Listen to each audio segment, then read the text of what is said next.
Story है तेनालीरामा की। अब विजयनगर राज्य में कृष्णदेव राय नाम के एक राजा थे।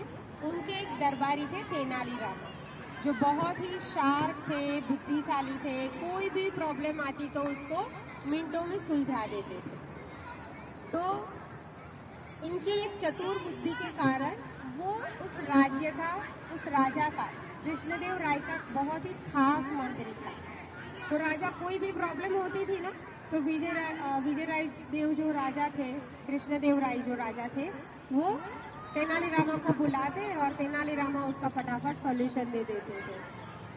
पर ये बात जैसा होता है ना, कहीं पे भी अगर किसी को ज्यादा वाहवाही या इम्पोर्टेंस मिलता है तो वो खटकने लगता है। तो बाकी सब दरबारियों को ये बात अच्छी नहीं लगती थी। तो उन लोगों ने सोचा कि ऐसा क्या किया जाए कि ये राज्य से बाहर हो जाए। अब सोचते सोचते एक बार सब मंत्री मिलते हैं और सोचते हैं कि कुछ तो करना पड़ेगा कि तेनालीरामा राज्य से बाहर हो जाए।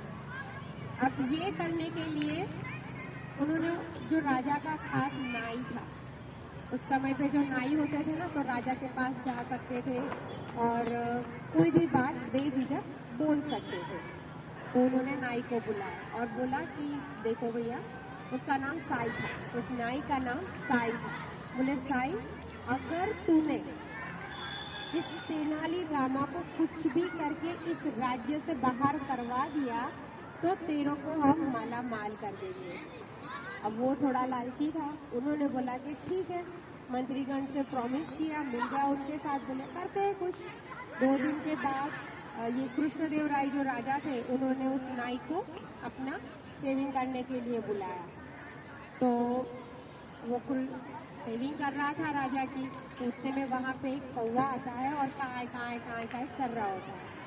अब नाई ने क्या किया, शेविंग करते करते रुक गया, दाढ़ी बनाते बनाते रुक गया, और जो कौवा काय काय कर रहा था उसको कान लगा के ऐसे सुनने लगा। जैसे कौवे की भाषा उसकी समझ में आ रही हो वैसे वो सुनने लगा। तो राजा को बड़ा ताज्जुब हुआ। राजा बोले कि क्या साई, तेरे को ये कौवे की भाषा समझ आ रही है? तू क्या सुन क्या रहा है उसको? तो बोले हाँ महाराज, मुझे कौवे की भाषा समझ आती है। तो बोले ये क्या बोल रहा है? तो बोले ये साधारण कौवा नहीं है, ये स्वर्ग से आया हुआ देवदूत है, ये आपके पूर्वजों का संदेश लेके आया है। बोले अच्छा, मेरे पूर्वजों का संदेश लेके आया, क्या बता रहा है वो? तो बोले कि वो बोले उनसे पूछो कि मेरे पूर्वज वहाँ पे कुशल मंगल तो है, उनको कोई तकलीफ तो नहीं है? तो बोले हाँ महाराज, वो कुशल मंगल है, उनको कोई तकलीफ नहीं, लेकिन वो लोग वहाँ पे बोर हो रहे हैं। उनको कोई ऐसा चाहिए जो उनका एंटरटेनमेंट करे वहाँ पे। तो ये इसीलिए आपको बताने आए हैं कि कोई ऐसा आदमी वहाँ भेजो स्वर्ग में कि वो आपके पूर्वजों का ख्याल रखे, उनको आनंद कराए, उनको खुश रखे। तो बोले ऐसा तो क्या किया जाए कि मेरे पूर्वज खुश हो जाए, कुछ भी करके करना पड़ेगा, मेरे पूर्वज दुखी नहीं रहने चाहिए। तो अब कृष्ण राय जो थे वो सोचने लगे क्या करे। बोले यहाँ की अपने राज्य में जो सबसे श्रेष्ठ नर्तकी है उनको वहाँ स्वर्ग में भेजा जाए, तो वो अपनी नृत्य कला से उनका मनोरंजन करेगी। तो नाई बोलता है नहीं नहीं महाराज, वो तो 2 दिन 3 दिन, उनके बाद वो लोग बोर हो जाएंगे। तो बोले अब क्या करें, किसको भेजे? तो बोले संगीत वादक जो है उनको भेजते। तो वो बोलता है नहीं नहीं, वो उससे भी बोर हो जाएंगे। तो बोला अब तू ही बता, मेरे दोनों उपाय तो तूने मना कर दिया, अब तू ही बता किसको भेजे? तो बोले अपने राज्य में एक आदमी है जो आपके पूर्वजों को खुश रख सकता है। तो बोले वैसा कौन है? तो बोले तेनालीरामा। तो बोले वो कैसे? तो बोले उसके पास हर प्रॉब्लम का सॉल्यूशन होता है और वो भी सीख के साथ होता है और मनोरंजन के साथ रहता है, तो उसको भेजा जाए वहाँ पे। अब राजा को उसकी बात सही लगी, तो बोले ठीक है, बुलाओ तेनालीरामा को।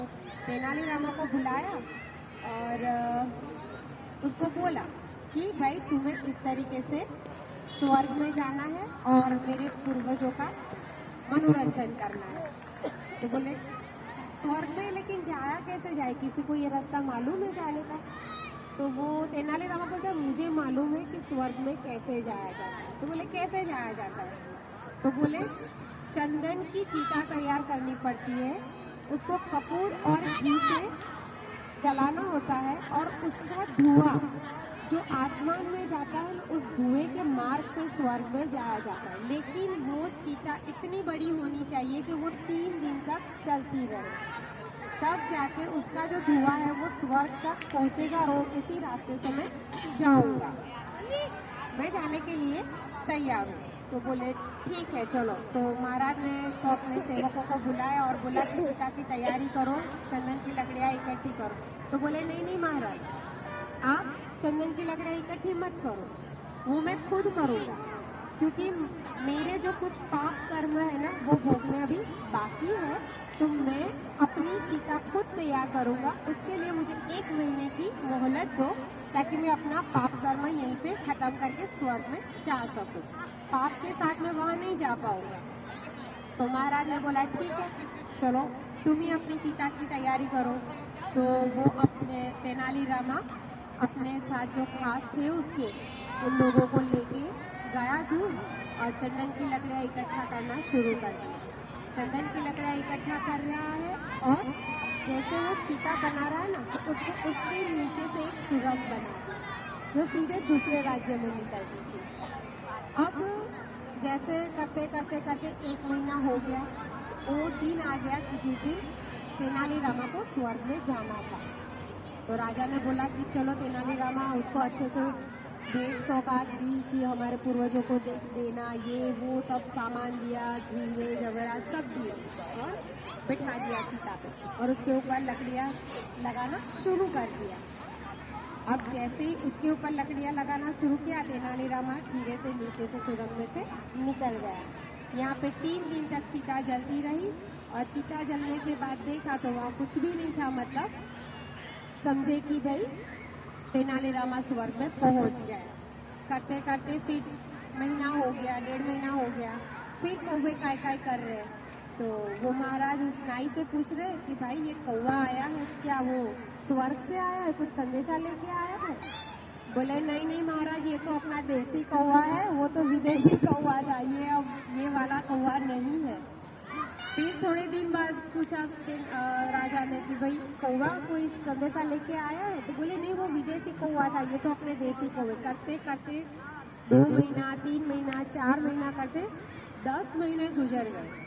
10 महीने के बाद एक बार राजा की दाढ़ी बना रहा था नाई, उतने में दूर से तेनालीरामा चलते हुए आ रहे वापस। तो देखा तो उनकी छटा बन गई थी, दाढ़ी बढ़ गई थी, मूछें बढ़ गई थी। राजा बड़े प्रसन्न हुए तेनालीरामा को देख के। आओ तेनालीरामा बैठो, क्या खाओगे क्या पियोगे करने लगे। और फिर पूछा कि भाई क्या समाचार है स्वर्ग के, मेरे पूर्वजों के क्या समाचार है, वो सब कुशल मंगल है, अब उनको कोई बोरियत तो नहीं है ना वहाँ पे? तो बोले नहीं नहीं महाराज, वो लोग बहुत कुशल मंगल है, मेरे जाने के बाद तो वो बहुत खुश है और आनंद में अपना समय व्यतीत करते हैं, हम लोग बहुत मजे करते हैं। तो लेकिन मैं उनका एक संदेशा लेके आया हूँ। वैसे तो वो आपका विदेशी कौवा ही संदेश लेके आने वाला था, देवदूत आने वाले थे, पर मैंने बोला क्यों तकलीफ करूँ, आपके पूर्वजों की सेवा के लिए मुझे भेजा है तो मैं ही खुद आ गया। बोले तो बोले क्या अभी अभी उनको क्या तकलीफ है? तो बोले अब तकलीफ ये है कि ये लोग इतने समय से, सदियों से, मतलब 100 साल ऊपर से वहाँ स्वर्ग में है। अब वहाँ के जो नाई है ना वो उनको जमते नहीं है। अभी उन लोगों की जटा बढ़ गई है, दाढ़ी बढ़ गई और वो उठा उठा के चलते हैं। तो उन लोगों ने बोला है कि ये जो राजा का नाई, अपना जो साई है ना, वो बहुत अच्छी तरीके से दाढ़ी बनाता है, बाल काटता है, तो उनको तो वही चाहिए। तो वही संदेशा लेके आया हूँ कि अभी साई को मेरे साथ लेके जाना है स्वर्ग में। अब ये जहाँ साई ने सुना उसके तो होश उड़ गए। बोले अब तो अपना बैल बच गया, हम तो अब गए। तो तुरंत उसने महाराज के पैर पकड़ लिए। बोले महाराज मेरे को क्षमा कर दो, मेरे को माफ कर दो, मैं लालच में आ गया था, मंत्रियों ने मुझे ऐसे ऐसे बोला। और इसी वजह से मैंने इनको राज्य से बाहर निकालने के लिए मैंने ये पूरा षड्यंत्र रचा था। ऐसा कोई नहीं होता है कि स्वर्ग में जिंदा इंसान जा सके। अब राजा को भी फिर होश आया कि हाँ यार, स्वर्ग में कोई जिंदा इंसान तो जा ही नहीं सकता। उन्होंने उसको पकड़ा और जेल में डाल दिया और जो सारे मंत्री थे उनको राज्य से निकाल दिए। The moral of the story कि जो खड्डा खोदता है वही उसमें गिरता है। उन लोगों ने तेनालीरामा को बाहर निकालने के लिए प्लान बनाया था, तो वो खुद ही सारे बाहर हो गए। धन्यवाद।